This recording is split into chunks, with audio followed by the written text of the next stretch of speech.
90.0 megahertz पर आप सुन रहे हैं रेडियो ऋषिकेश और ये आपकी अपनी आवाज है। आज पर्यावरण दिवस है। आप सभी को पर्यावरण दिवस की बहुत सारी शुभकामनाएं। इस समय हम मुलाकात कर रहे हैं पर्यावरणविद पद्मश्री श्री कल्याण सिंह रावत जी से। सर, आपको पर्यावरण दिवस की बहुत सारी शुभकामनाएं। धन्यवाद। मेरी तरफ से भी सभी श्रोताओं को बहुत बहुत बधाई और शुभकामनाएं। सर, इस समय हम देख रहे हैं कि क्लाइमेट चेंज हो रहा है। गर्मियों में बरसात हो रही है और मौसम भी कभी-कभी बहुत ठंडा हो जाता है। ये वजह क्या है सर? ये जो जलवायु परिवर्तन हो रहा है और पृथ्वी का जो तापक्रम धीरे धीरे बढ़ रहा है, इसके बहुत सारे कारण हैं। और ये मानवीय हस्तक्षेप जिस तरह से प्रकृति के साथ मनुष्य का चल रहा है, ये इसी के खामियाजा है कि हम आज उसको भुगतने के लिए तैयार हैं। जिस तरह से मई महीने में बरसात का जैसा मौसम लगा है और जब बरसात होती है तब गर्मी का जैसा मौसम आ जाता है, ये सब जलवायु परिवर्तन के कारण हो रहा है। और इसका मुख्य कारण है ग्लोबल वार्मिंग।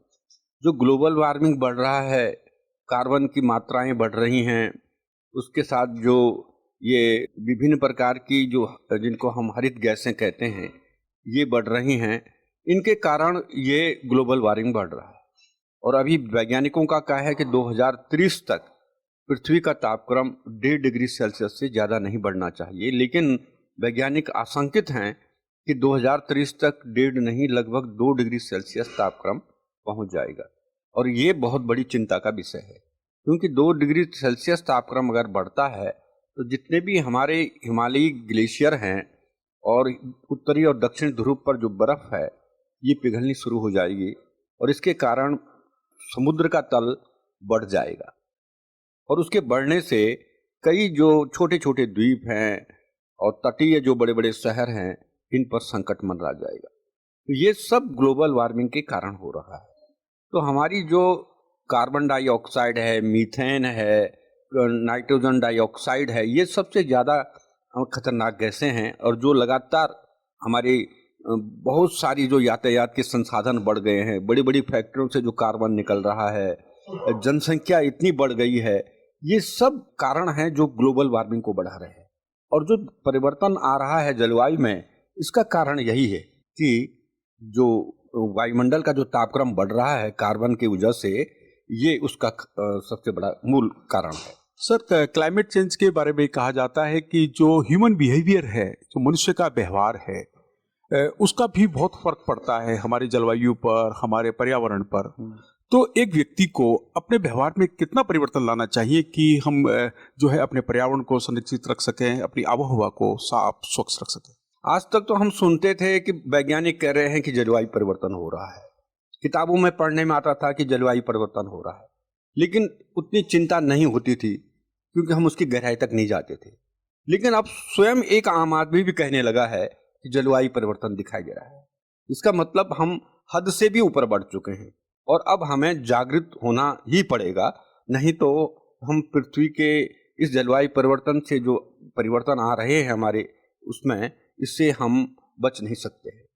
जो आज आप कह रहे हैं कि इस तरह से जो जलवायु परिवर्तन के कारण लगातार ये मौसम में परिवर्तन आ रहा है, मनुष्य के व्यवहार के कारण आ रहा है, वास्तव में सही है। जो मानवीय हस्तक्षेप बढ़े हैं, आज हम हिमालय तक हमारी बहुत बड़ी संख्या जाने लगी है। जिस हिमालय में लोग कभी जाते ही नहीं थे क्योंकि हमारे पास संसाधन वहाँ तक जाने के नहीं होते थे, तब हिमालय शांत था। और आज इतनी जनसंख्या बढ़ गई है, इतने हमारे पास इक्विपमेंट्स आ गए हैं कि आज एवरेस्ट पर अगर देखें तो वहाँ पर कुछ दल नहीं, ऐसा लगता है कि जैसे नंदा देवी राजजात जा रही हो। और अभी 10,000 क्विंटल जो ये कबाड़ है, ये एवरेस्ट से निकाला गया। तो ये सब क्या है? ये इतना कबाड़ अगर हिमालय में छोड़ रहे हैं तो उसका असर कहीं ना कहीं ग्लेशियरों पर पड़ेगा। ग्लोबल वार्मिंग हो रहा है, तापक्रम बढ़ रहा है, तो उसके साथ ज़्यादा असर ग्लेशियरों पर पड़ रहा है। कार्बन के कारण ग्लेशियर तेजी से पिघल रहे हैं। आप ये गोमुख को देख लीजिए, 3000 मीटर पीछे पहुंच चुका है। और आज पहुंचते पहुंचते एक समय ऐसा आएगा जब ग्लेशियर वहां होगा ही नहीं, तो फिर गंगा यमुना की ये धाराएं कहाँ से निकलेंगी? जब ये धाराएं निकलेंगी तो हमारे अनाज कहाँ से पैदा होगा? ये सारी समस्याएं हैं ना, ये मानव जनित समस्याएं हैं। हम फैक्ट्री पर फैक्ट्री खोलते जा रहे हैं। पहले एक गाड़ी जाती थी, सारे लोग उसमें बैठ करके जाते थे। और आज हर आदमी के पास अपनी गाड़ी खड़ी है। एक गाड़ी को चलने के लिए कितनी डीजल और पेट्रोल की जरूरत पड़ती है, और उस पेट्रोल को जलने से कितनी कार्बन डाइऑक्साइड वायुमंडल में आती है, ये हम समझ नहीं पा रहे हैं। आज देखिए यात्राएं चल रही हैं, हिमालय तक सारी यात्राएं। अभी पता चला कि 18 लाख लोग जो हैं हिमालय के ऊंचे देव स्थलों तक पहुंच चुके हैं। तो उनका भी तो कहीं असर ग्लोबल वार्मिंग में ही पड़ रहा है। तो ये मानवीय हस्तक्षेप जब तक हम रोकेंगे नहीं, प्रत्येक आदमी ये सोचे कि मैंने इस चीज को प्रयोग करने से कहीं पृथ्वी पर कोई असर तो नहीं पड़ेगा। जब हमारी ऐसी मानसिकता आएगी तभी जाकर के ग्लोबल वार्मिंग से बचा तो नहीं जा सकता, लेकिन घटाया जा सकता है। बहुत सही जानकारी दी है सर आपने। एक बात और बनती है कि क्या हम जो डिजिटल युग में हैं, हम तरक्की कर रहे हैं, ये कहा जाता है कि मनुष्य बहुत तरक्की के दौर में है, क्या आज भी पर्यावरण को लेकर जागरूकता की जरूरत है? बिल्कुल जरूरत है। आज पर्यावरण को के प्रति जागरूकता का सबसे बड़ा हमें मुद्दा लेकर के चलना चाहिए। और मुझे तो बड़ा अफसोस होता है कि इस डिजिटल युग में जहां अब मैं देखता हूं कि हर इंसान के पास, हर बच्चे के पास स्मार्टफोन है, और अपनी जिंदगी का ज्यादातर हिस्सा वो स्मार्टफोन के साथ बिता रहा है। उस बच्चे को ये नहीं बताया जा रहा है कि तुम्हारे आसपास के पर्यावरण में कितना परिवर्तन आ रहा है। जबकि उस बच्चे को पैदा होते ही सबसे पहले पृथ्वी पर जो संकट आ रहा है उसके बारे में बताया जाना चाहिए। उसके पाठ्यक्रम में ये बात होनी चाहिए। उसको स्कूल और घर में ये सब कुछ सिखाया जाना चाहिए। लेकिन आज बच्चा जो है इन चीजों से बहुत दूर चले गया। वो समझता है कि मुझे पर्यावरण से कोई मतलब नहीं, मुझे तो बड़ी बड़ी कॉर्पोरेट की नौकरी करनी है, मुझे 99% नंबर लाना है, मुझे केवल कोचिंग तक सीमित रहना है, और उसके बाद अपनी एक ऐसी जिंदगी जीना है कि मेरे पास पैसे होंगे। लेकिन वो ये नहीं जानता है कि पैसे तब होंगे, पैसे कोई बड़ी बात नहीं है। सबसे बड़ी बात है मुझे एक अच्छा वातावरण मिले, मुझे शुद्ध पानी पीने को मिलेगा, मुझे भोजन मिलेगा, जैविक भोजन मिलेगा, मुझे स्वच्छ हवा मिलेगी।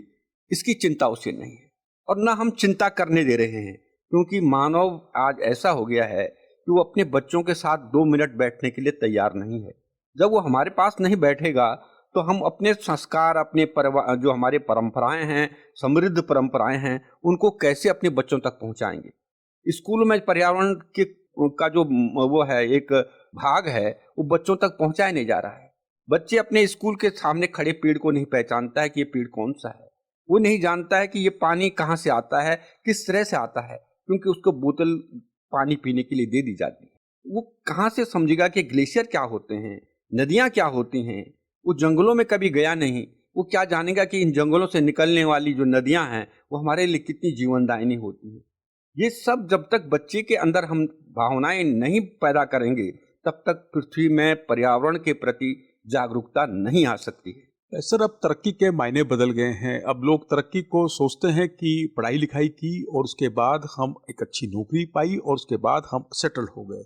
पर्यावरण सम्मत तरक्की के मायने क्या हैं आपके नजरिए से? नहीं, पर्यावरण सम्मत जो तरक्की हमारी यही है कि हम जो पृथ्वी को जो हानिकारक चीजें हैं उनको न सौंपें, उनके प्रति जागरूक रहें।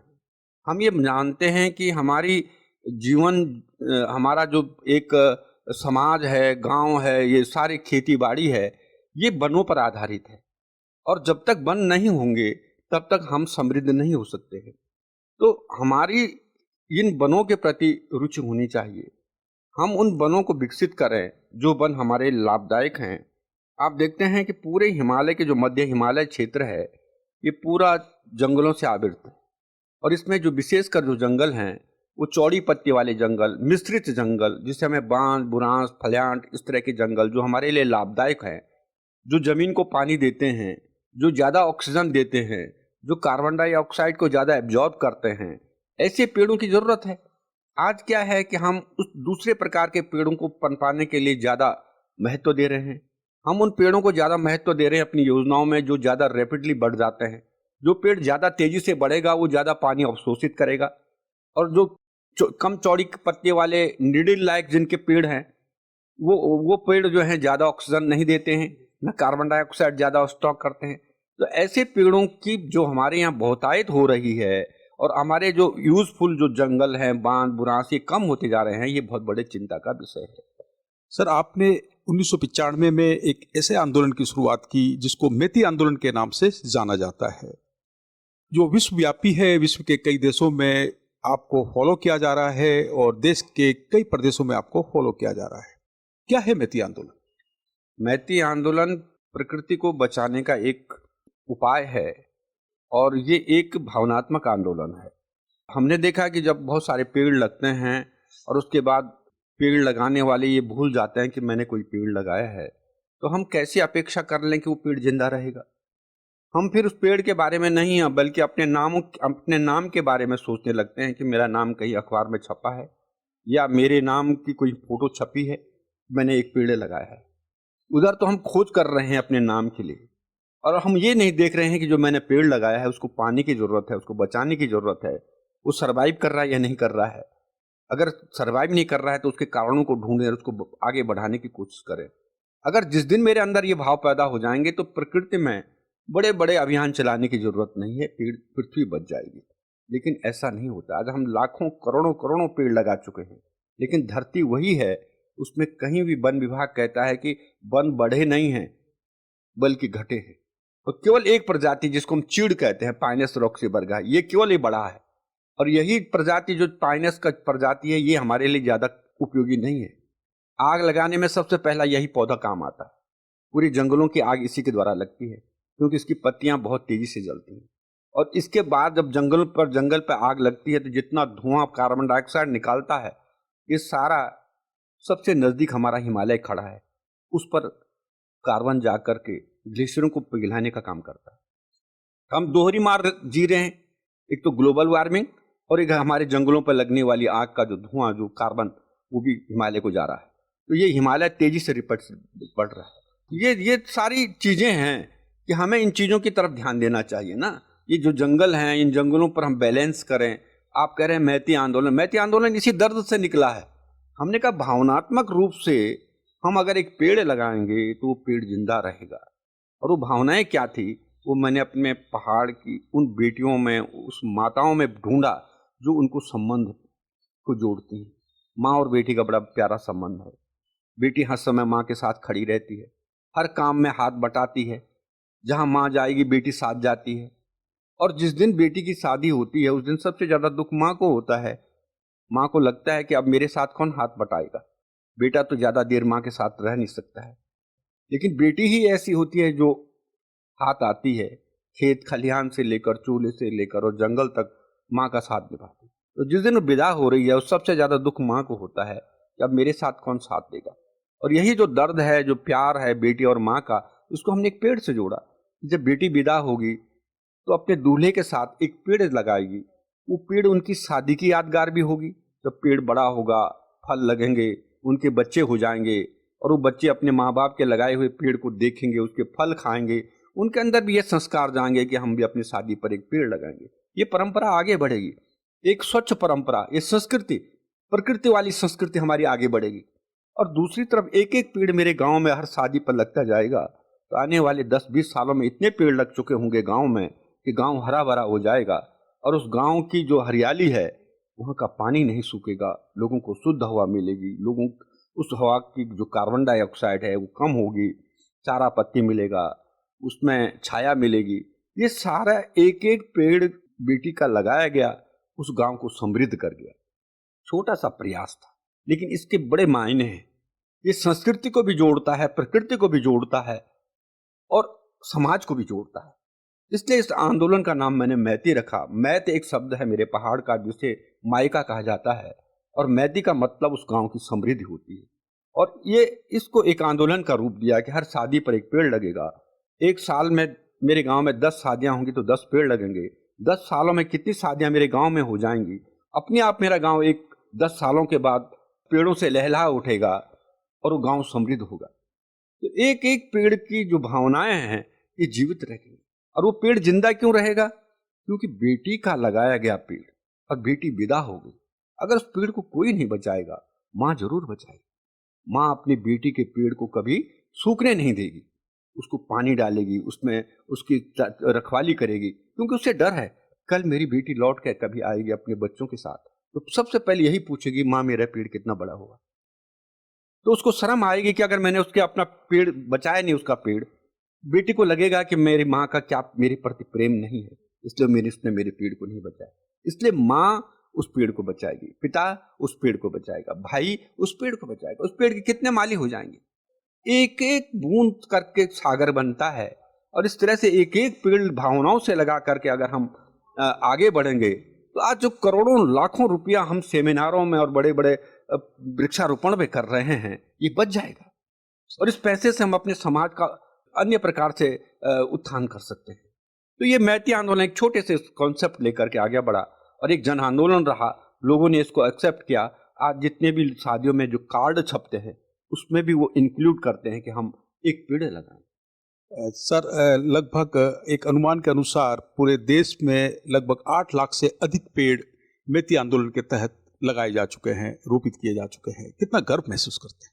नहीं, गर्व की बात तो है, लेकिन ये हम अपने को भाग्यशाली समझते हैं कि इस आंदोलन को लोगों ने आत्मसात किया। और ये इतनी जगह तो मैं जा नहीं सकता हूँ, लेकिन मीडिया के द्वारा, अपने आकाशवाणी के द्वारा, अपने पत्रिकाओं के द्वारा लोगों ने पढ़ा और उनको अच्छा लगा।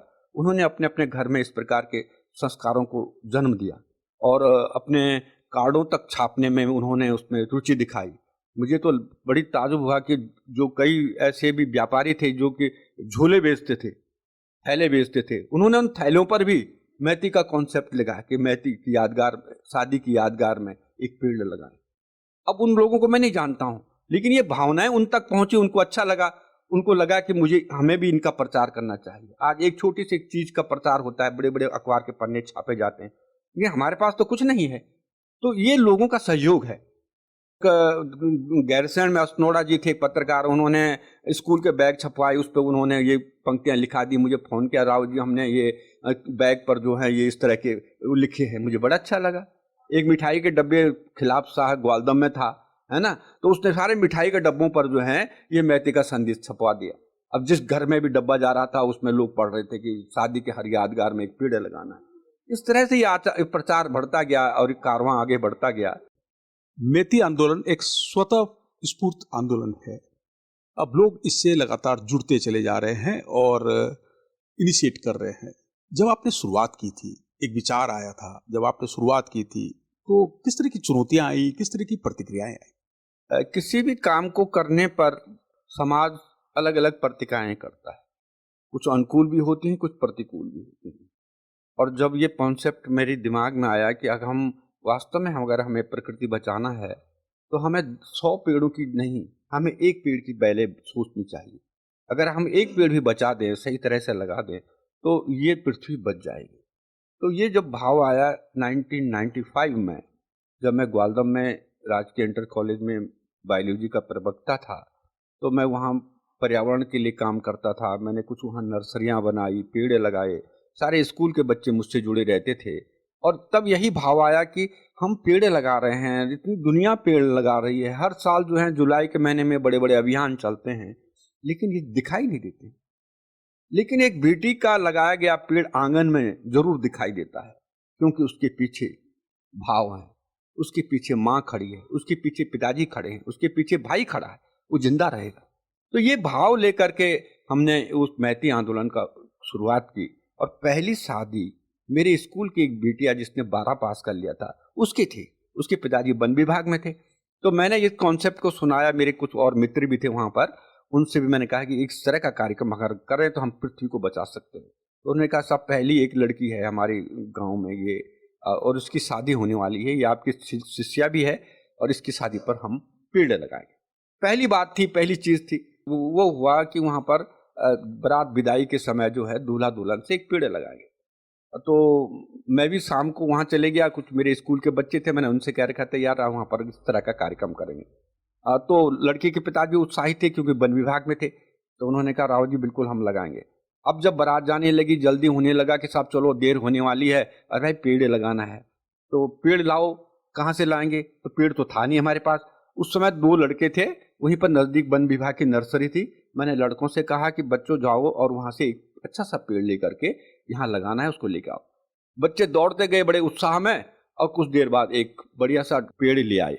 और वो पेड़ लाए तो उस पेड़ को ला करके वहाँ पर जो हमारे गांव की जो बूढ़ी महिलाएं बैठी मांगल गीत गा रही थी, वो कुछ बुदबुदाने लगी। वही कहने लगी कि तुम्हें कोई दूसरा पेड़ नहीं मिला।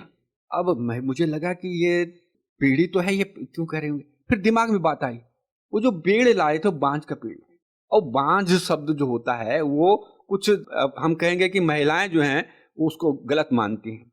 अब क्या होगा, मैं भी अब पहला कार्यक्रम और पहले कार्यक्रम में ही वो कहने सिर मुंडाते ही ओले पड़ गए। अब कहा महिलाएं जो हैं वो नाराज होने लगी कि अच्छा पेड़ लगाते, ये बांझ का पेड़ अब शादी के टाइम पर लगा रहे। लेकिन मेरे को वहां पर सबसे बड़ा सहयोग दिया तो लड़की के पिता ने कहा, अरे गुरुजी लाइए पेड़, ना पेड़ ही तो है, आग लगा। और मुझे बड़ी राहत मिली और हमने उस बांझ का पेड़ वहां पर लगा दिया, और उसके बाद बारात विदा हो। तो भगवान ने ऐसा किया कि अगले साल उसका एक बेटा हो गया, और उसी साल उस गांव में, ग्वालदम गांव में, एक और शादी थी। और उसके बाद मेरे दोस्त थे वहां पर, खिलाफ सा था। मैंने कहा भैया आज एक पेड़ लगाना है, लेकिन पेड़ जो है फलदार लगाएंगे। मैंने कहा चले, तो हम एक अखरोट का पेड़ लिया, और उस दिन उस गांव में भी हम लोग पेड़ लगाने चले गए। तो उन्होंने कहा गुरुजी बस ठीक है, आज पेड़ लगाएंगे। वही महिलाएं वहां मांगल गीत गाने के लिए आई थी, तो वो मुझे मिल गई वहां पर। तो हमारे हाथ पर अखरोट का पेड़ था, तो मैंने उनको कहा आज हम बांझ नहीं अखरोट का पेड़ लेकर के आए हैं। तो वो हंसने लगी, इसलिए हंसने लगी कि वो लड़की जिसका बेटा हुआ था वो भी वहां आई थी शादी में। तो वो उनको याद आया कि हमने उस दिन ये कहा था। तो इस तरह की छोटी छोटी जो अंधविश्वास हैं, इनको हमने कई बार पार किया। कुमाऊं में एक शादी हुई, दूल्हा था एक जगत सिंह मरतोलिया, वो मेरा चेला रहा, अब पत्रकार है वो पिथौरागढ़ में। तो जब इसकी शादी हुई तो इसने कहा मैं गुरुजी का बताया हुआ काम करूंगा, मैं भी एक पेड़ लगाऊंगा। अगर शादी में बारात में गया वो वहाँ, तो उसने वहाँ से लोगों से कहा लाओ कुदाल लाओ, हमने एक पेड़ लगाएंगे तब हमारी बारात विदा होगी। और उन्होंने कहा क्या कर रहा है ये, तो कुदाल की बात कर रहा है, अच्छा काम नहीं कर रहा है, मतलब गड्ढा खोदना बड़ा अशुभ माना जाता है अच्छे काम में। उसने कहा नहीं नहीं मैं पेड़ लगाता हूँ। वहाँ गड्ढा खोदने लगा, अब लोगों ने बड़ा विरोध किया उसका, लेकिन उसने फिर भी पेड़ लगा दिया। अब उसका असर क्या हुआ कि उसका शादी के बाद तुरंत बेटा भी हुआ, नौकरी उधर उसके भाई की नौकरी भी लगी, अच्छा संपन्नता हो गई। तो उसने कहा ये चीजें जो हैं, एक पेड़ जो है उसको देवतुल्य माना जाता है। उसको ये नहीं देखिए कि किस जाति का पेड़ है, वो पेड़ अगर नाम उसका गलत है तो उसका काम तो अच्छा है। तो ये सब चीजें हैं, ये अंधविश्वास और ये बाधाएं आती गई, लेकिन इनको भी हम पार करते गए, और आज दुनिया इसको आत्मसात कर रही है। तो ये बहुत बड़ी उपलब्धि है। उत्तराखंड में एक बहुत बड़े आंदोलन की शुरुआत हुई थी पेड़ों को बचाने के लिए, जो विश्वव्यापी आंदोलन भी बन गया था। आपने उसमें भी भागीदारी की है, एक किस्सा जानना चाहेंगे। ये 1972 में मैंने इंटर पास किया कर्णप्रयाग इंटर कॉलेज से। उसके बाद मैं एक ही मात्र हमारे पूरे चमोली में डिस्ट्रिक्ट डिग्री कॉलेज हुआ करता था, गोपेश्वर। तो राजकीय महाविद्यालय में मैंने एडमिशन लिया। 73 में ये चिपको आंदोलन हुआ। इस बीच में पर्यावरण से जुड़ा रहा, और सर्वोदय वहाँ पर एक था, हमारे पद्म विभूषण चंडी प्रसाद भट्ट जी उस समय उसके अध्यक्ष हुआ करते थे सर्वोदय के। तो उनके यहाँ हम एक लाइब्रेरी थी, पढ़ने जाते थे, तो उनसे मेरे अच्छे संबंध थे। मैं एक कलाकार भी था, तो उनका जब कुछ मद्य निषेध कार्यक्रम चलते थे या कुछ और कार्यक्रम करते तो बैनर लिखना होता था सब, तो वो भट्ट जी मुझे कहते थे रावत जी करना, ऐसे करना। उनके साथ एक अपना संघर्ष। जब 73-74 में जब ये चिपको आंदोलन शुरू हुआ तो इस समय भी मैं उनके साथ रहा। तो जब रेणी में जंगल कट रहा था तो गौरा देवी अपने सहेलियों के साथ उसने अपने जंगल को बचाया था। तो उस दिन जिस दिन जंगल में ठेकेदार के जो मजदूर थे वो पेड़ काटने वाले थे, तो उस दिन भट्ट जी ने हमसे कहा कि हमें भी जोशीमठ चलना और तुम लड़के तैयार करो। तो हमने पूरे डिग्री कॉलेज के लड़के तैयार किए थे और एक ट्रक तैयार किया गया था जोशीमठ जाने के लिए। तो हम लोग उसमें सवार होकर के चले गए, और फिर डर था कि वहाँ तो क्या करना है कि हम पेड़ों से चिप जो पेड़ काटेंगे तो हम उसको बचाना है, तो 2-3 लड़के हम मिल करके उस पेड़ को घेर लेंगे और उसको बचाएंगे। डर था कि कहीं कुल्हाड़ी न मार दें, लेकिन इतने बच्चों पर मार देंगे तो देखी जाएगी जो कुछ होगा। तो हम उस दिन इतनी बारिश लगी हुई थी, हम लोग जो है उस दिन वहाँ जोशीमठ पहुँच गए। तो जोशीमठ में जो ब्लॉक प्रमुख थे गोविंद सिंह रावत जी, तो उन्होंने हमारे लिए खाने की व्यवस्था की, वो किया। अब मैंने कहा बताइए अब क्या करना है, जोशीमठ रह गया, वहाँ से तो रेणी काफ़ी दूर है। तो उन्होंने कहा भी तुम रुको, वहाँ से रेणी गांव से कोई आदमी आएगा और वो बताएगा कि वहाँ क्या स्थिति है, तब जाकर के हम आगे की कार्रवाई करेंगे। फिलहाल आप होटल में बैठे रहे। और हम लोग होटल में बैठे रहे। उसके बाद 4 बजे करीब को एक आदमी आया, उसने कहा भैया वहाँ जाने की ज़रूरत नहीं है, वहाँ तो महिलाओं ने सारों को खदेड़ दिया है और सारे लोग वहाँ से भाग गए हैं जितने मजदूर हैं। और उन्होंने जो 2 पेड़ काटने की कोशिश की तो वहाँ पर महिलाओं ने उसको घेर दिया था और वो तो फिर हम वहाँ से आ गए। तो ये एक अनुभव था हमारा कि किस तरह से हम अपने वनों को बचाने के लिए हमारी महिलाओं ने सहयोग किया और तब से ये चिपको आंदोलन जो था ये वो हुआ। उसके बाद फिर हम कई आंदोलनों में भटजी के साथ चलते रहे। चिपको आंदोलन के साथ कई कैंप लगाए उन्होंने, तो मैं लगातार जाता रहता था। तो वहाँ से एक प्रेरणा मिली थी कि हम प्रकृति को बचाने के लिए संघर्ष करें। आज जब मैं एमएससी करने के बाद शिक्षा विभाग में आया, तो उसके बाद ये मैतिक आंदोलन तो बहुत बाद में आया। उससे पहले भी मैंने पर्यावरण को बचाने के लिए एक हिमालय वन्यजीव संस्थान खोला था। और ये 1976 में जब चिपको आंदोलन हो चुका था, तो मैंने भी प्रयास किया कि हमारे उत्तराखंड के जो हिमालय हैं, यहाँ के जीव जंतु मारे जा रहे हैं। कस्तूरा मृग है, वहाँ की जो वनस्पतियाँ इन पर बड़ा वो हो रहा है। क्योंकि मेरा जो एमएससी में जो मेरा प्रोजेक्ट वर्क था, वो रुद्रनाथ और तुंगनाथ के जो मेडिसिनल प्लांट हैं उन पर था मेरा। तो इसलिए मेरे इन बुग्यालों का घूमने का बड़ा वो रहा और उनके अनुभव भी रहा, वहाँ के हर एक पेड़ के बारे में जानकारी रही। तो फिर मैंने कहा कि वहाँ के वन्य प्राणियों को, स्नो लेपर्ड वहाँ होता है, कस्तूरा मृग वहाँ होता है, मुनाल वहाँ होता है, ये सब कम हो रहे हैं। इनको बचाने के लिए विदेश के लोग यहाँ आ रहे हैं और हम लोग चुपचाप देख रहे हैं। हम भी तो डिग्री कॉलेज में पढ़ रहे हैं, हमारा भी तो कोई दायित्व बनता है। तो यही मन में रहा और उसके बाद मैंने वहाँ पर सारे छात्रों को बुला करके आदरणीय भट्ट के साथ मैंने एक प्रस्ताव रखा। मैंने कहा हम यहाँ पर एक ऐसी संस्था खोलना चाहते हैं जो हिमालय के वन्य प्राणियों को बचाने के लिए काम करेंगे। तो हमने हिमालय वन्यजीव संस्थान करके पहली संस्था खोली। वो मात्र पहली संस्था थी 1976 में और हमने उससे हिमालय के वन्य प्राणियों को बचाने के लिए उसको रजिस्टर्ड किया। उसमें 3 डीएफओ थे वहाँ पर, नरेंद्र सिंह नेगी जी हैं, आनंद सिंह नेगी जी थे और एक और थे। इन्होंने हमारा सहयोग किया। इस संस्था का अध्यक्ष मैं रहा, शिक्षा विभाग में आ गया। फिर उस हिमालय वन्यजीव संस्थान को मैं आगे बढ़ाता गया, लेकिन समय नहीं मिल पाया क्योंकि हमारे जो साथ के जो लोग थे वो कुछ कहीं नौकरी में चले गए, कुछ कहते हमारा संगठन उसमें कमज़ोर हो गया, हम उसको रिन्यूअल नहीं करा पाए और वो हमारा जो संस्था थी वो मृत प्राय हो गई। सर फिर से मैती आंदोलन पर आपसे बात करते हैं। मैती आंदोलन की शुरुआत कनाडा में भी हुई है, कैसे हुई शुरुआत और आपको कब पता चला कि वहाँ भी एक नया मैती आंदोलन चल रहा है? नहीं, इसकी शुरुआत तो बस दरअसल कौसानी से हुई थी। कौसानी में कनाडा की भूतपूर्व वित्त मंत्री और कुछ समय के लिए वो प्रधानमंत्री भी रही थी, फ्लोरा डोनाल्ड जी। तो वो आई थी, एक फ्यूचर जनरेशन एक इंटरनेशनल संस्था थी, उसकी उस सचिव भी थी। तो वहाँ पर भारत में स्वास्थ्य, गाँव के स्वास्थ्य पर कुछ काम होना था, तो उसमें मेरे को भी बुलाया गया क्योंकि मैं ग्वालियर में रहता था। तब तक थोड़े पर्यावरणीय कार्यों में ज़्यादा हस्तक्षेप करने के कारण वहाँ पर डॉक्टर शेखर पाठक जी और डॉक्टर पुष्पेश पंत जी ने मुझको आमंत्रित किया कि आप भी यहाँ आओ, तो हम भी गए थे। तो उस समय इस दौरान उनसे मेरी मुलाकात करवाई गई, तो मैंने मैती कॉन्सेप्ट उनसे बारे में बताया। तो इतनी खुश हुई, उन्होंने कहा था कि मेरे दिल को अगर आज किसी चीज़ ने छुआ है तो ये मैती आंदोलन है। मैं जब कनाडा में जाऊँगी तो वहाँ जहाँ भी अपनी स्पीच दूंगी इसको जरूर कोट। अब मैं तो नहीं जानता था कि कनाडा में ये जाके करेंगी या न करेंगी, लेकिन इसका मुझे प्रमाण तब मिला जब मैं ग्वालियर से यहाँ देहरादून में सर्व शिक्षा अभियान में डिस्ट्रिक्ट कोऑर्डिनेटर बन के आया था। तो तब कनाडा की 2 लड़कियाँ, शोध करने वाली लड़कियाँ मेरे तक पहुँची थी, मेरा कहीं से पता खोद कर, और उन्होंने बताया था कि हम कनाडा में रहते हैं लेकिन हम इंडियन हैं।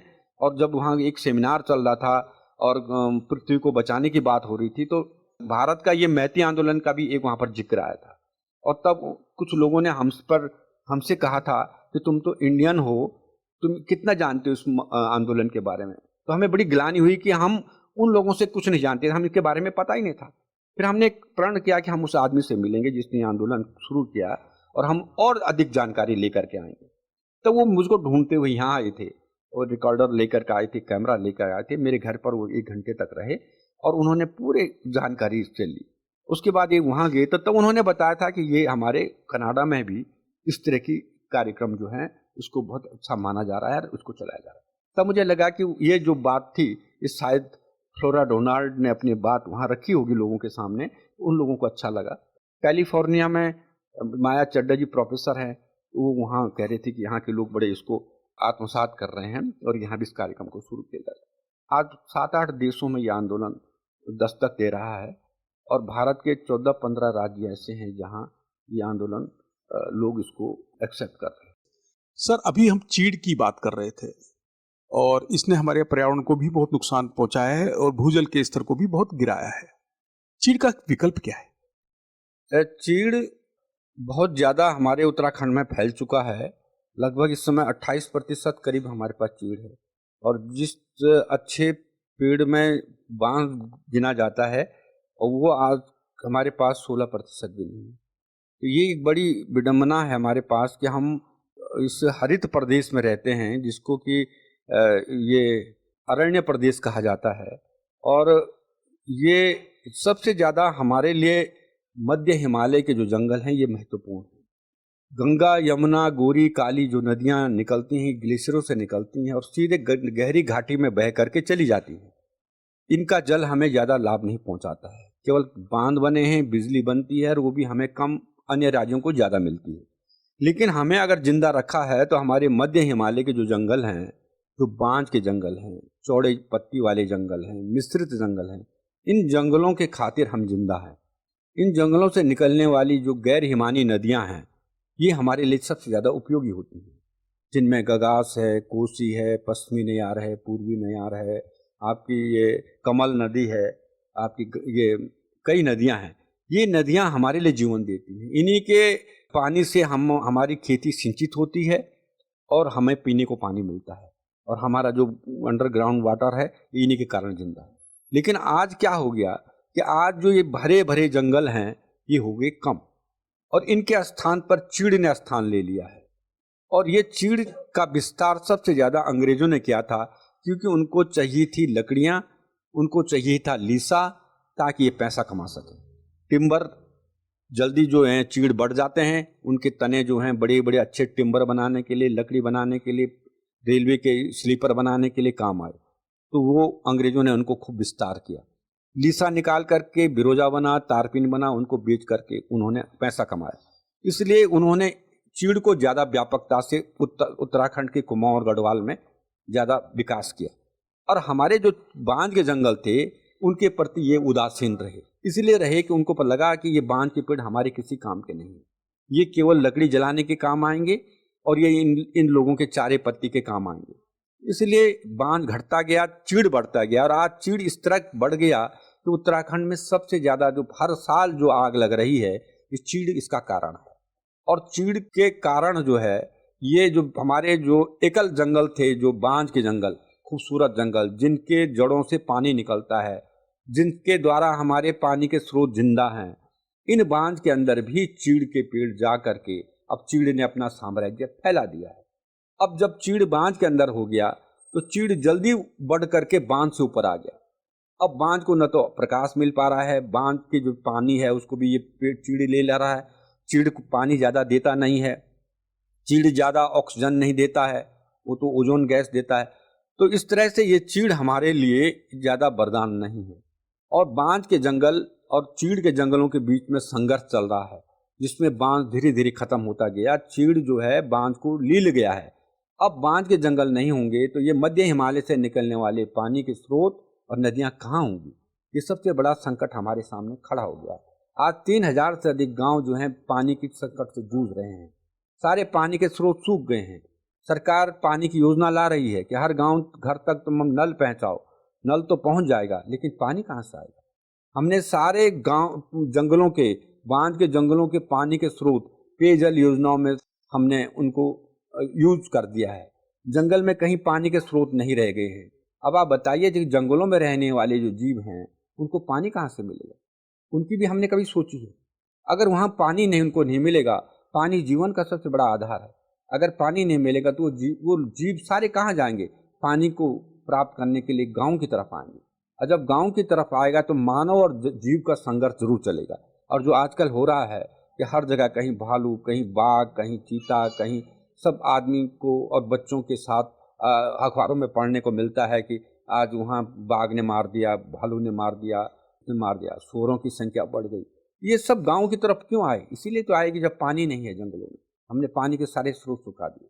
पानी क्यों नहीं है कि हमारी जो परंपरागत जो बांध के जंगल हुआ करते थे उत्तराखंड में, वो सब खत्म हो गए हैं। एक सवाल बड़ा उठता है उत्तराखंड में कि खेती लोग नहीं कर रहे हैं, खेतों को खाली छोड़ दिया जा रहा है। उसकी वजह ये बताई जाती है कि जंगलों से निकलने वाले जो जानवर हैं वो खेती को नुकसान पहुंचा रहे हैं। वो कौन से तरीके हैं पर्यावरण सम्मत जो हमारी आर्थिक तरक्की में सहायक हो और हमारी खेती को भी अच्छा करें, हमारी खेती को भी आगे बढ़ाएं? इसका तो सबसे पहले ये है कि हम चीड़ का वैज्ञानिक प्रबंधन करें। जो चीड़ के जंगल हैं, सरकार ने 1000 मीटर से ऊपर रोक लगा रखी है कि कोई भी हरा पातन नहीं होगा। एक कोर्ट की तरफ से एक था। जब चिपको आंदोलन चला, उसके बाद सबसे बड़ी जो उपलब्धि यही थी कि हमारे 1000 मीटर से ऊपर के सारे जंगलों पर रोक लगा दी गई थी काटने से, और हम लोग बिना जंगलों के अब घूम रहे हैं, लेंटर के मकान बना रहे हैं, क्योंकि लकड़ी हमारे पास है नहीं। और इसका फायदा सबसे बड़ा चीड़ को हुआ। चीड़ विस्तार पा गया, क्योंकि कटा नहीं, विस्तार पा गया। और वही चीड़ जो है बांध के अंदर भी घुसा, उसने बांध के जंगलों को भी जलाना शुरू किया। जब वहां भी चीड़ की पत्तियां गिरती हैं तो वहां भी आग लग जाती है। सबसे ज्यादा नुकसान किसको होता है? बायोडाइवर्सिटी को। उस जंगल में जितने जीव जंतु हैं उनके घोंसले सब जल जाते हैं। कितना बड़ा नुकसान होता है, लाखों हेक्टेयर हमारे जंगल जल जाते हैं। हम कह रहे हैं कि हम अगर आप खेती को बढ़ावा देना चाहते हैं तो हमें इन चीज़ों पर पहला तो यह है कि चीड़ का वैज्ञानिक प्रबंधन हो। चीड़ से जो रोक लगी है उसको हटा दिया जाए।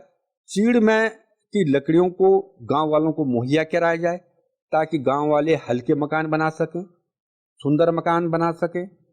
होम स्टे को बढ़ावा मिलेगा। लेंटर के मकानों पर रोक लगनी चाहिए। हिमालय सबसे ज़्यादा संवेदनशील है।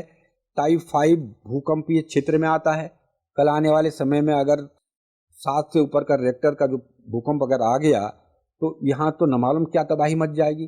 पूरे हिमालय के बद्रीनाथ केदारनाथ तक पूरे कंक्रीट के जंगल खड़े हो गए हैं। तो ये चीज़ हमको देखनी होगी। दूसरी चीज़ ये है कि जिससे हमारी खेती सबसे ज़्यादा प्रभावित हो रही है वो है विदेशी घासें।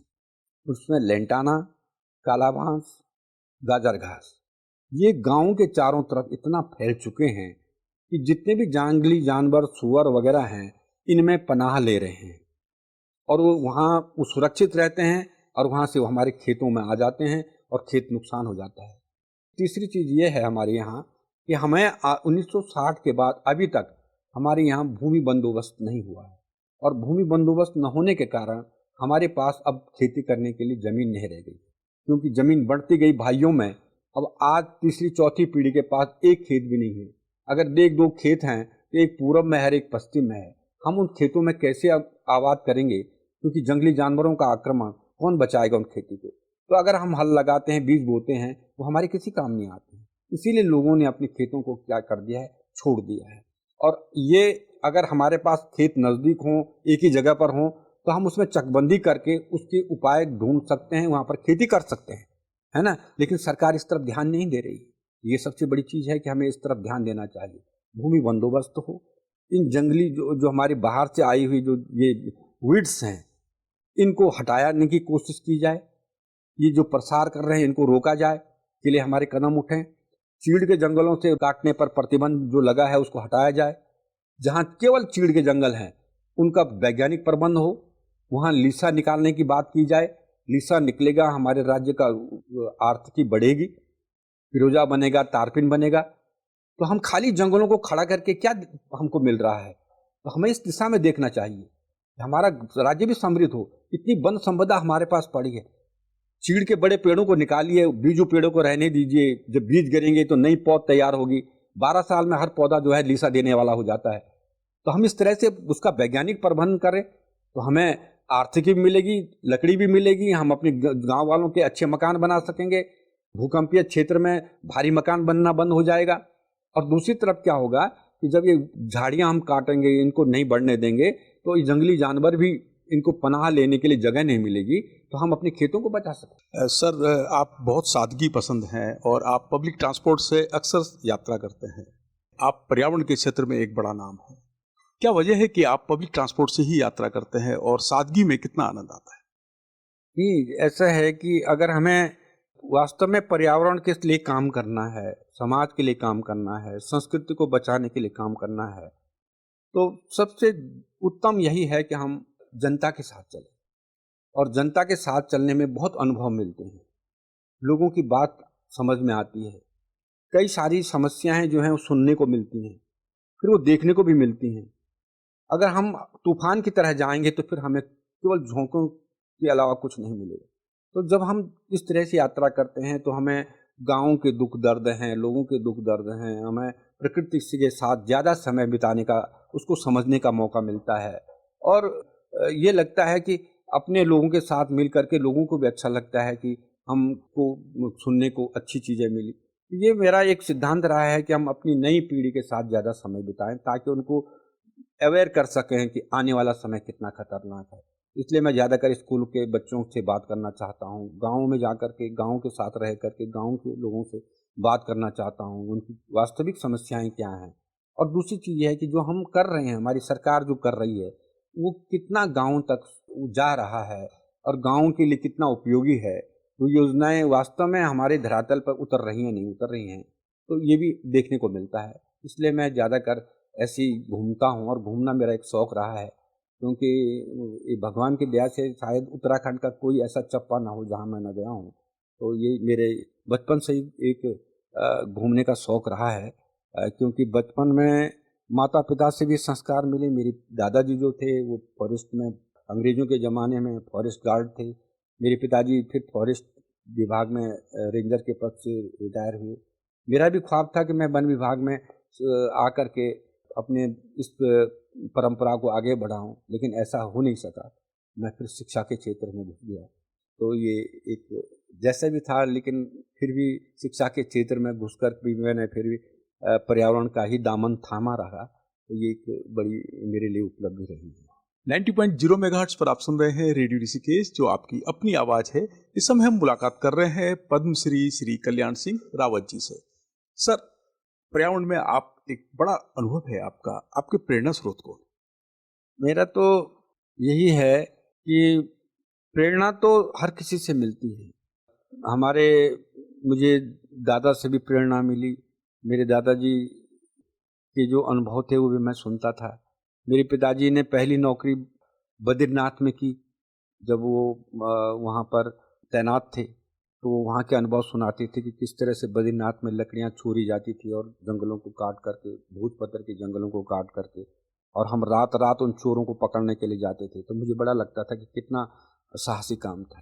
तो ये सब प्रेरणा मिलती है। और दूसरी ये है कि ये सब कुछ है, मेरे मित्र हैं, तो मित्रों ने बड़ा उत्साह दिया, अच्छे अनुभव दिया, साथ दिया, कंधे से कंधे मिलाने के लिए काम किया। क्योंकि जब तक अपने मित्र जो होते हैं एक सच्चे साथी होते हैं और सारथी भी होते हैं, तो इस रथ को खींचने में उनका बड़ा योगदान रहा है।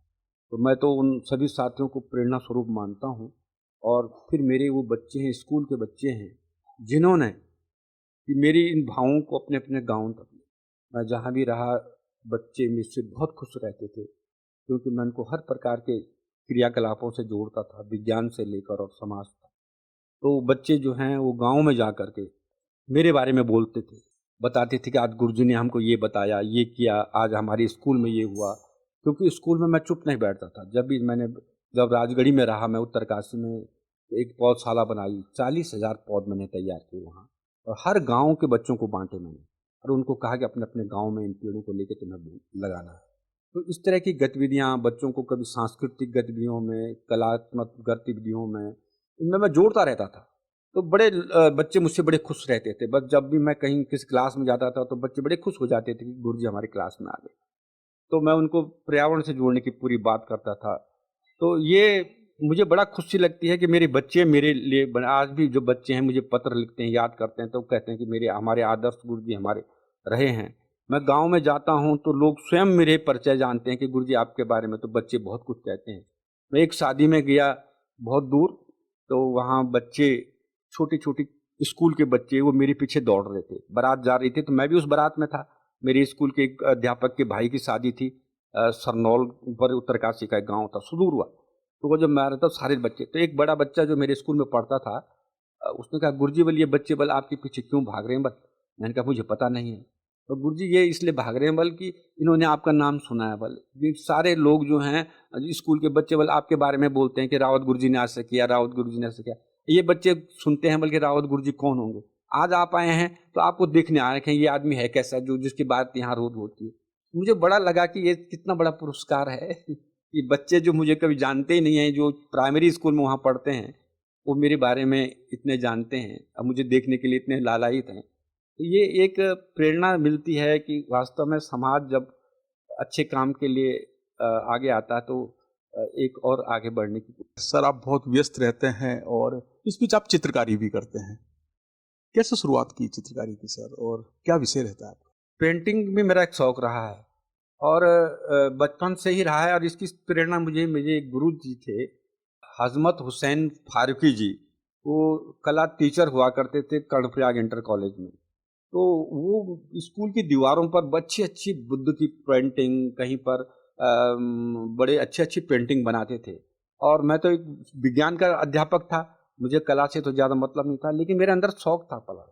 तो मैं उस बड़ी गौर से उनको देखता रहता था कि वो चित्र कैसे बना रहे हैं, रंग कैसे लगा रहे हैं। तो उनके प्रति मेरी बड़ी आस्था थी। तो जब भी वो कहीं चित्र बनाते थे मैं उनके साथ चले जाता था, देखता रहता था। तो वही प्रेरणा मिली, मैंने भी कूंची उठाई और कागज़ों पर लिखना सुनना शुरू किया। और थोड़ा पैतृक रूप से भी मेरे अंदर एक कला का भाव था, मेरे पिताजी की अच्छी राइटिंग थी, तो ये मेरे अंदर आया। फिर मैंने कहा इस कला का अपने जीवन में कुछ प्रयोग किया जाए। तो मैं बायोलॉजी का टीचर था, तो जो फाइल बनती थी उसमें डायग्राम बनाने पड़ते थे, तो मेरे कॉपी में हमेशा गुड गुड लिखा जाता था, तो मेरे को और अच्छा लगा। तो इस तरह से मैंने पेंटिंगों को देख करके उसको लेकर अपने गुरुजी के लेके कि मैं भी कभी इतना बड़ा कलाकार बन सकता हूँ। हालांकि मैं उतना बड़ा कलाकार नहीं बन सका, रंगों का ABCD नहीं जानता था, लेकिन देखते देखते बन गया और एक अच्छी तस्वीर बनाने तक मैं आ गया। फिर मैंने इसका उपयोग मैंने पर्यटन को आगे बढ़ाने में किया। जब मैं ग्वालदम में था इंटर कॉलेज में, तो शायद ग्वालदम के लोग आज भी नहीं भूलते हैं, पूरी जो बाजार की दीवारें थी उनको मैंने पेंटिंग करके और उस पर जो वहाँ के दर्शनीय स्थल थे उस आसपास के, उनके चित्र बना दिए। तो लोग मुझे रंग खरीद के देते थे, कूंची खरीद के देते थे कि गुरुजी आप, हम सब आपको देते हैं, आप बनाओ। कुछ लोगों के मैंने बोर्ड बनाए, कुछ मैंने बड़े-बड़े बोर्ड बना के कौसानी में टाँगे कि ग्वालदम आइए आप, ग्वालदम में ये चीज़ें हैं। तो लोग पर्यटक आते थे। इस तरह से मैंने पर्यटन को बढ़ावा देने के लिए इन चीज़ों का, अपने आर्ट का प्रयोग किया। अयारी महादेव जाने का रास्ता नहीं था, लोग भटक जाते थे। मैंने जगह-जगह वहाँ पर पेड़ों पर वो लगाए, बोर्ड लगाए और उन पर चित्र बनाए। उनमें मैंने अच्छे ध्येय वाक्य लिखे ताकि लोग जब मंदिर तक जाएँगे तो अच्छी चीज़ों को सुनेंगे, देखेंगे, तो उनको रास्ते का भी पता लगेगा और अच्छी चीज़ों का भी। इस तरह से मैं पेंटिंग बनाता गया और पेंटिंग को भी मैंने अपने जीवन का एक आधार बनाया। और उसमें जब ये कोरोना हुआ था उस काल में खाली बैठा रहा, तो मैंने 2-4 पेंटिंगें बनाई हैं अपने ग्वालदम की यादगार में, जहाँ से मैती आंदोलन शुरू हुआ था, उसकी एक पेंटिंग बनाई, 1-2 गाँवों की पेंटिंग बनाई। तो थोड़ा ये शौक रहा है। और पेंटिंग बनाने से मुझे एक आनंद मिलता है, जो एक वो होता है थकान, वो दूर हो जाती है। जब पेंटिंग बना कर के मैं उसको देखता हूँ, एक नई ऊर्जा सामने आ जाती है। अंत में सर हम आपसे जानना चाहेंगे आपका संदेश युवाओं के लिए कि हम अपने पर्यावरण संरक्षण के लिए वो कौन से कदम उठाएं जो बहुत जरूरी है और छोटी छोटी पहल वो कौन सी हैं जिससे हम अपने पर्यावरण को संरक्षित कर सकते हैं। हाँ, ये मैं तो अपने युवाओं से बड़ी आस लगाए बैठा हूँ कि आने वाली पीढ़ी और उनके लिए जो पर्यावरण है, उनका दायित्व ज़्यादा महत्वपूर्ण है। और अगर वे अभी पर्यावरण को नहीं समझे, तो फिर बहुत दूर हो जाएगी। तो मैं समझता हूँ कि हर युवा को अपना पहला काम पर्यावरण के प्रति कुछ न कुछ समर्पण होना चाहिए।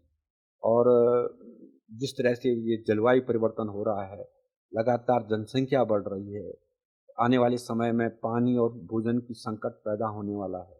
ये सब कुछ हम अगर अभी से सोचने लग जाएँ और उसके लिए काम करने लग जाएँ, तो इसमें हमारी युवा पीढ़ी ज़्यादा महत्वपूर्ण साबित हो सकती है। क्योंकि हमारा देश इस समय पूरी दुनिया में जनसंख्या में नंबर 1 पे आ गया। और खुशी की बात ये है कि इस जनसंख्या का 64% भाग जो है, ये युवाओं का। सबसे बड़ा ये हमारे लिए प्लस पॉइंट है। और इतनी बड़ी युवाओं की इतनी बड़ी संख्या में हम दुनिया को बदल सकते हैं, अगर हमारे युवाओं के अंदर सकारात्मक सोच आ जाए। हम दुनिया के जलवायु परिवर्तन को रोक सकते हैं। हमें छोटे छोटे प्रयासों को आगे बढ़ा सकते हैं और इसके लिए युवाओं को आगे आना चाहिए। और युवा जो है उनके अंदर शक्ति है। आज कई युवा हैं जो इस तरफ काम कर रहे हैं, मुझे बड़ा अच्छा लगता है। हमारे एक पहाड़ी पैडलर वाले हैं गजेंद्र रमोला जी, जो इसमें जगह जगह जा कर के साइकिल, आज उनका एक बड़ा दल है, वो जगह जगह जा कर के सारे पर्यावरण के प्रति, प्लास्टिक के प्रति लोगों को चेतना जगाते हैं और अपने स्वास्थ्य के प्रति भी कि लोगों को घूमना चाहिए, प्रकृति की तरफ जाना चाहिए और प्रकृति के लिए समर्पण देना चाहिए। ऐसे युवा हैं, ये भी इनसे और युवाओं को प्रेरणा लेनी चाहिए। कई लोग ऐसे हैं जो अकेले दम पर अपने पेड़ लगाने पर लगे हैं, कई लोग ऐसे हैं जो पानी के लिए काम कर रहे हैं। तो ये युवा हैं, इन युवाओं को हमें आदर्श के रूप में देखना चाहिए और अन्य युवाओं को इनका उदाहरण देना चाहिए, ताकि उनके अंदर भी भाव आए कि हम भी अपने पर्यावरण के लिए कुछ कर सकें। क्योंकि इस युवा शक्ति का हम जितना उपयोग कर सकें, सकारात्मक रूप से उपयोग कर सकें, उतनी हमारी विकास की योजनाएं आगे बढ़ेंगी। हम एक अच्छी दिशा में जा सकते हैं, हमारी सामाजिक जो संरचनाएं हैं मजबूत हो सकती हैं। तो इस दिशा में मैं यही निवेदन करूंगा अपने युवाओं से कि आइए और इन पहाड़ों को बचाने के लिए, इन नदियों को बचाने के लिए, इन ग्लेशियरों को बचाने के लिए ये आह्वान कर रहे हैं कि आप हमें मदद कीजिए और इस अपनी ऊर्जा को इस पृथ्वी को बचाने में लगा। 90.0 मेगाहर्ट्ज पर आप सुन रहे हैं रेडियो ऋषिकेश और इस समय हम मुलाकात कर रहे हैं श्री कल्याण सिंह रावत जी से। सर, आपने हमें पर्यावरण संरक्षण के बारे में बहुत सारी जानकारियां दी और आपने हमें बताया कि हम अपने पर्यावरण को कैसे बचा सकते हैं। सर, हमसे बात करने के लिए आपका बहुत बहुत आभार, बहुत बहुत धन्यवाद। धन्यवाद। 90.0 मेगाहर्ट्ज पर आप सुन रहे हैं रेडियो ऋषिकेश, जो आपकी अपनी आवाज़ है। इस कार्यक्रम के संबंध में अगर आपको कोई सुझाव देना है तो आप हमें व्हाट्सअप कर सकते हैं। हमारा व्हाट्सअप नंबर है 9411392967। मैं रिपीट कर रहा हूँ, 9